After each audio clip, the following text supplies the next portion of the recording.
Mr. Speaker, as I rise to make my contribution to this 2021 budget debate, I begin by commending the Honorable Senior Minister within the Office of the President, Dr. Ashni Kumar Singh, and his team for a budget that sought to bring relief to the ordinary people. Indeed, Mr. Speaker, when we look at the menu of measures proposed by Budget 2021, I could not help but wonder if the Minister of Finance had taken on the role of Santa Claus, giving out presents here, there, and everywhere. He did not miss one sector and sought to ensure that the budget reached everyone. This, Mr. Speaker, is commendable but not surprising. The PPPC administration now, like those in the past, has always sought for the fruits of development to reach all Guyanese. Indeed, it is the PPPC that is delivering the vaunted good life to all Guyanese. Mr. Speaker, Budget 2021 builds on the progress commenced in Budget 2020. It seeks to further dismantle the hardship and burdens that the coalition placed on the backs of the working people during its short but destructive term in office. Indeed, Budget 2021 was highly anticipated and clearly delivered. It is a far cry from what we experienced during the APNU AFC. Mr. Speaker, the fact that the PPPC can enhance reliefs to the ordinary people without increasing or adding any tax or fees signals that the country is in the hands of the right people. It must be recalled that some 200 taxes and fees were shoved down our throats by the former leaders of the APNU AFC government, who sought to insult our intelligence by barefacedly telling us they had the nation's interests at heart. Undoubtedly, Mr. Speaker, those cunning statements have unveiled themselves as downright deception. Just in recent weeks, we have seen several scandals emerging, thus demonstrating where those leaders' interests really are. Mr. Speaker, my colleagues on the other side of this honorable House, except the Honorable Deputy Speaker, Mr. Chairman, are trying desperately to employ every means necessary, even transcending the figments of their imagination, to find talking points to denounce this budget. Just imagine, their only reaction was to say that public servants would get no increase. And when their folly was exposed, it appeared the cat got their tongues. They have now changed tunes and are speaking no more of collective bargaining, but what an announcement. Similar to when they were in the driver's seat. Imposition after imposition was the order of the day. Mr. Speaker, the honorable members on the other side of the House, and I said except the Honorable Deputy Speaker, while saying they speak for the working people, are really far away from their travails. Let me say to them, Mr. Speaker, public servants are not the only group of workers in this country. Let us not forget that it was that same APNU AFC grouping that diluted the Ministry of Labor into a mere department, refusing to acknowledge calls for its resuscitation. Today, the Ministry of Labor is not only resuscitated, but is being actively revamped. Honorable Minister Hamilton spoke to the many efforts of the government to advance the protection of the working class. I must remind Mr. Speaker that the coalition during its term did not advance a single piece of legislation to enhance workers' protection. I recognize too the efforts of the Ministry of Labor to advance its training agenda and matching skills with vacancies. So, Mr. Speaker, the PPP is walking the talk and not engaged in idle talk as we see emanating from the APNU AFC on the other side of this House. Mr. Speaker, the 2021 budget was presented under the theme A Path to Recovery, Economic Dynamism and Resilience. As I considered the theme, my mind was immediately jolted to the agriculture sector. This industry plays a seminal role, yet the coalition downplayed, diminished, and degenerated the sector. During the coalition's term in office, the country had an office, Georgetown based agriculture minister. I repeat that. The country had an office, Georgetown based agriculture minister. He could not be found in the fields, grounding with farmers and workers. Imagine, Mr. Speaker, that the then Minister of Agriculture told the media he was not aware that the then government had borrowed $30 billion for Gaisuku when he was asked. Really, Mr. Speaker, could we have had any hope that the sector would have developed under such leadership? Mr. Speaker, it is interesting for us to note that this government is saddled with that debt contracted by APNU AFC. Today, Mr. Speaker, the sector is on the path to recovery, dynamism, and resilience. Our new Minister of Agriculture, I recognize, is working dedicatedly to reverse the damage inflicted. I have known of the minister's unflinching stance to alleviate the plight of the farmers and agriculture workers.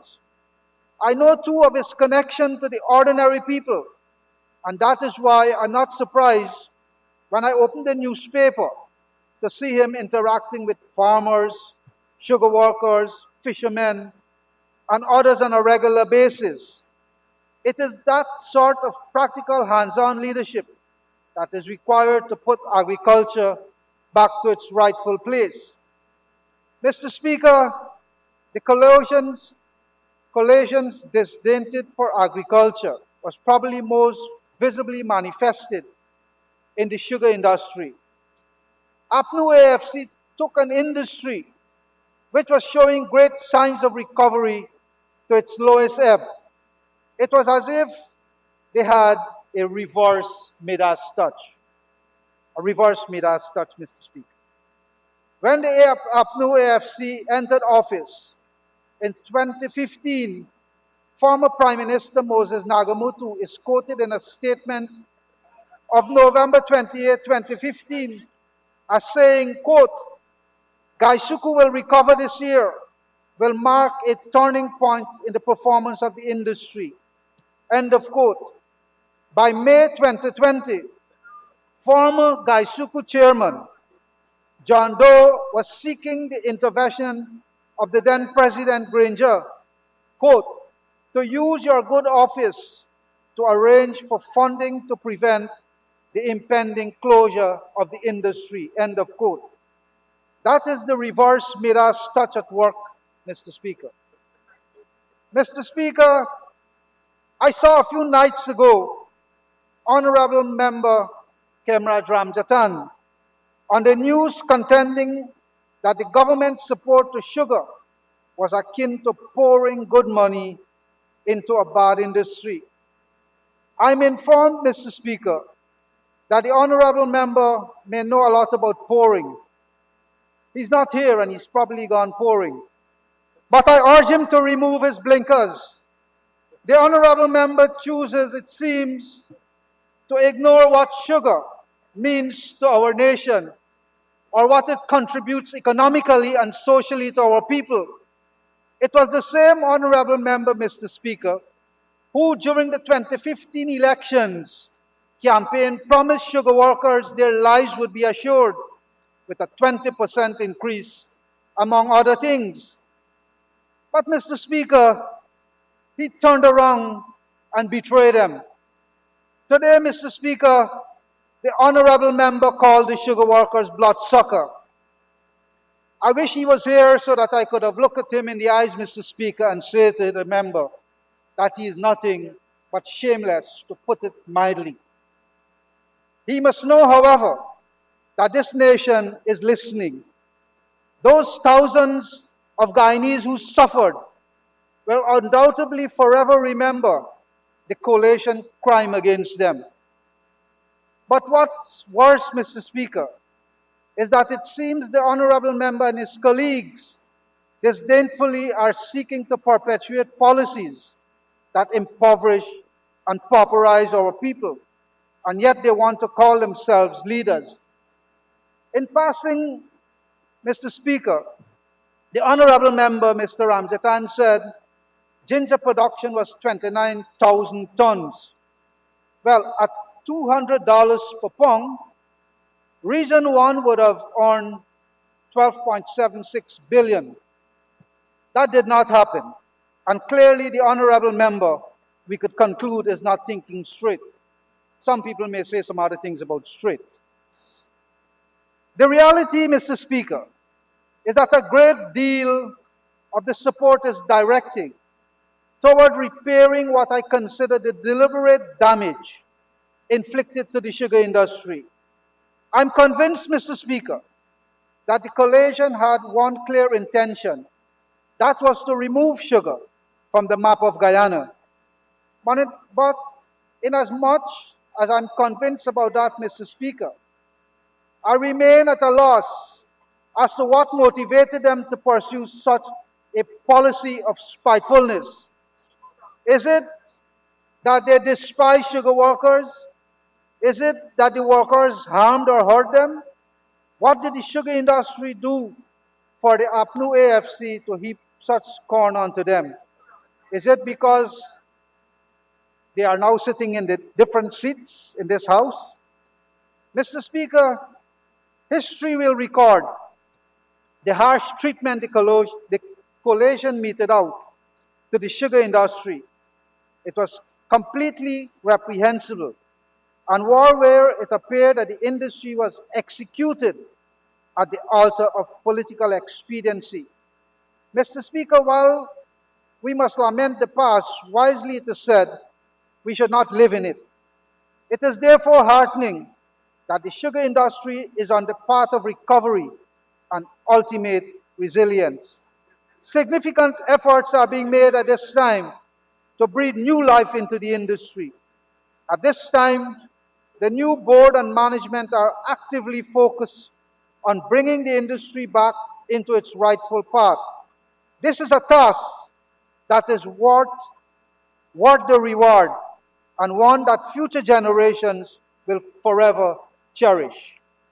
The budget informed that an estate by estate plan was being developed to bring estates back to profitability. Already several practical and workable measures are being pursued to improve the state of affairs. Increased packaged sugar, which attracts superior prices, is being maximized, and other areas for improvement are being considered. Apart from that, diversification opportunities are being examined in the areas of agro-energy and other product diversification. Mr. Speaker, in a nutshell, is what sets apart PPPC from my colleagues on the other side. It seems rather than seeing the glass half empty rather than half full.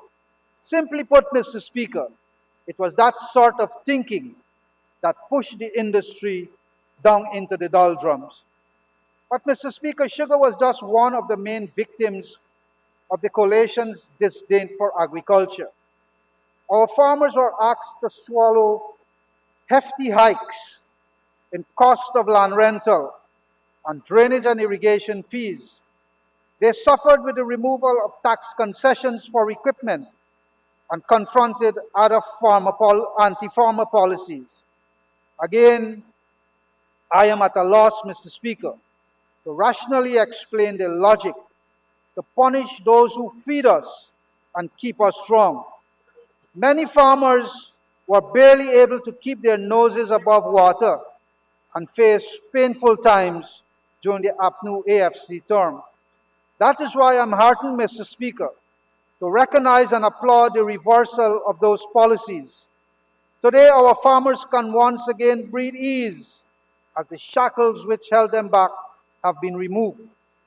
Today, our brothers and sisters in the agriculture sector are excited, anxious, and motivated to put their best foot forward.